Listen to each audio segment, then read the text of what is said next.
আবার দেখছি নতুন নতুন নেতার আবির্ভাব হয়েছে, তারা দলীয় কার্যালয়ে বসে বড় বড় ভাষণ দিচ্ছে। তাদের নানুর ব্লকের যুব সভাপতি, যুব সমাজের নয়নের মণি ছিলেন আমাদের শ্রদ্ধেয় সম্মানীয় সোনা চৌধুরী মহাশয়কে নিষ্ঠুরভাবে নির্মমভাবে পালুন্দি কেলেন ব্রিজে হত্যা করা হয়েছিল। তারই প্রতিবাদে আজকে একটা শোভাযাত্রা এবং তার মাল্যদান করা হলো। এখানকার বিধায়ক থেকে শুরু করে ব্লক প্রেসিডেন্ট শুরু করে তার পরিবারের সকল সদস্যরা এবং আমরা যারা মামাটি মানুষের সৈনিক আমরা সকলে সমবেত ছিলাম। এই উদ্দেশ্যে সমবেত আছি। আমি একটা বক্তব্য 1994 সাল থেকে দল করছি, তো আমি দল করছি 1993 সাল থেকে। 1993 সালে উচ্চ মাধ্যমিক পরীক্ষায় উত্তীর্ণ হয়েছি হাউসগ্রাম হাই স্কুল থেকে। আমি যে কথাগুলো বলবো সেগুলো তথ্যভিত্তিক বলছি, গিয়ে দেখে নেবেন। এবং নানুর থানা সংলগ্ন এরিয়ায় যেসব থানাগুলো আছে, মঙ্গলকোট বলুন, আপনি কেতুগ্রাম বলুন, বোলপুর বলুন, লাভপুর বলুন, বিভিন্ন থানায় 1993 সাল থেকে কেস হিস্ট্রিগুলো ঘাঁটবেন, দেখতে পাবেন প্রত্যেকটি থানাতে আমার নামে একের পর এক মিথ্যা মামলার অভিযোগ সাজানো হয়েছিল। এবং এই নানুরের চারকোল গ্রাম পঞ্চায়েতের চারকোল গ্রামের একটা কোঅপারেটিভ ব্যাংক ভোট নিয়ে সমস্যা হয়েছিল। সেই ভোটে একটু ঝামেলা হয়েছিল নিজেদের মধ্যে এবং তখন আমাকে আসামি করা হয়েছিল, আমার পরিবারের 4 জন সহ আরও 16 জনকে। সেটা 1994 সালে। স্বভাবতই তখন তৃণমূল কংগ্রেস দলের উত্থান হয়নি। আমাদের মাননীয় মুখ্যমন্ত্রী মাননীয় মমতা বন্দ্যোপাধ্যায় তখন যুবনেত্রী ছিলেন কংগ্রেস দলের। তখন থেকেই আমি দক্ষিণপন্থী ঘরানা যেহেতু জন্ম আমার এবং তখন থেকে রাজনীতির সঙ্গে আমি যুক্ত, তার উদাহরণ হিসাবে এই কথাটা আমি বললাম আজকে, যে আমি নবাগত নই, আমি নূতন নই।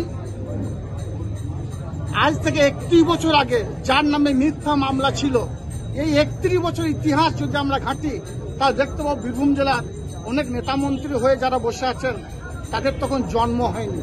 তারা তখন দলের ছত্রছায় এসেছে কিনা আমার সন্দেহ আছে। সে বিষয়টাই আমি পরিষ্কার করলাম। দাদা একটা কথা বললেন যে শহীদদের অনেকেই মনে রাখে না, এই নানুর শহীদদের জন্যই কিন্তু তৃণমূল কংগ্রেস আজকে প্রতিষ্ঠিত।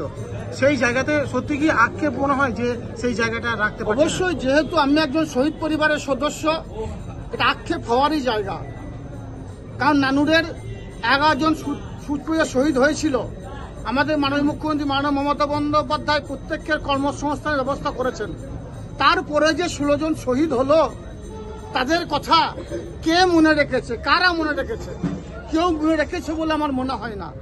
সেই শহীদ পরিবার যাদের অবদানে, যাদের রক্তপিচ্ছিল পথ অতিক্রম করে এই নানুর বিধানসভা পরিবর্তন হয়েছে, তাদের স্ত্রীরা, তাদের ছেলে মেয়েরা খেতে পাচ্ছে কি পাচ্ছে না কেউ দেখে বলে আমার মনে হয় না। তাদের পরিবারগুলো কি অবস্থায় আছে? আজ অনেকে বলছে আমি অত বড় নেতা, অনেক বড় নেতা, কিন্তু তারা তাদের খোঁজ রাখে বলে আমার মনে হয় না। কিন্তু রাখা উচিত। আমি প্রত্যেকটি পরিবারের পাশে যাই। আজকে সোনা চৌধুরী, যার জন্যে নানুর বিধানসভা তৃণমূল কংগ্রেসের ইতিহাসের একটা অধ্যায়ের সমাপ্তি হয়েছিল, যখন তাকে নিষ্ঠুরভাবে নির্মমভাবে হত্যা করা হয়েছিল, তার সহকর্মী ভরত মাঝি আমাদের পাশে দাঁড়িয়ে আছেন, তার জন্য কবর খুঁড়া হয়েছিল। কিন্তু সেই ভরত মাঝিকে কজন মনে রাখে? কিন্তু আমি একথা বলবো, নানুর বিধানসভা মানুষ ভরত মাঝিকে সম্মান দিয়েছে, তাকে থুপসা গ্রাম পঞ্চায়েতে প্রদান করেছে। এইভাবে অনেক শহীদদের সম্মান দেওয়া হয়েছে। এখন অনেক আছে যারা সম্মান পায়নি, এখন অনেক আছে যাদের আক্ষেপ আছে, তাদের পরিবারের পাশে কেউ আসে না, তাদের কেউ জিজ্ঞাসা করে না। যদিও নানুর বিধানসভার যারা মামাটি মানুষের সৈনিক আছে, আমরা সকলে সেই পরিবারগুলোর পাশে যাই।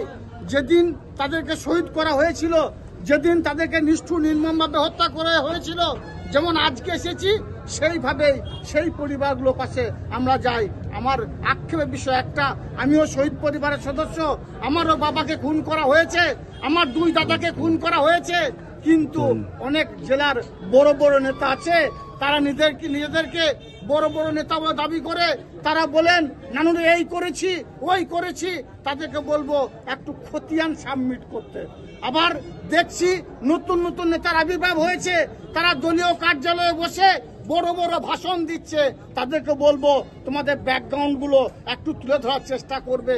তোমরা কবে এসেছো, কবে তোমাদের জন্ম হলো, কবে থেকে তোমরা তৃণমূল কংগ্রেস দলটা করছো, মমতা বন্দ্যোপাধ্যায়ের সৈনিক হিসাবে কবে তোমরা জয়েন করেছো, আর এই তৃণমূল কংগ্রেসটার পেছনে, দলটা করার পেছনে তোমাদের কি অবদান আছে, একটু তাদের কাছে আমি জানতে চাইবো।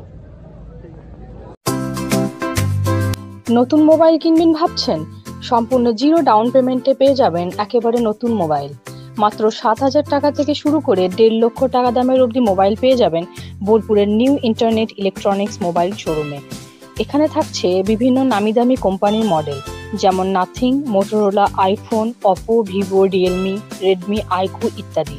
পাশাপাশি মোবাইল রিপেয়ারিং এরও সুবিধা পেয়ে যাবেন একই ছাদের তলায়। বিভিন্ন নামি দামি কোম্পানির ডিসপ্লে সহ অন্যান্য পার্টস পেয়ে যাবেন বোলপুরের নিউ ইন্টারনেট ইলেকট্রনিক্স মোবাইল শোরুমে। আসার জন্য যোগাযোগ করুন 7001171323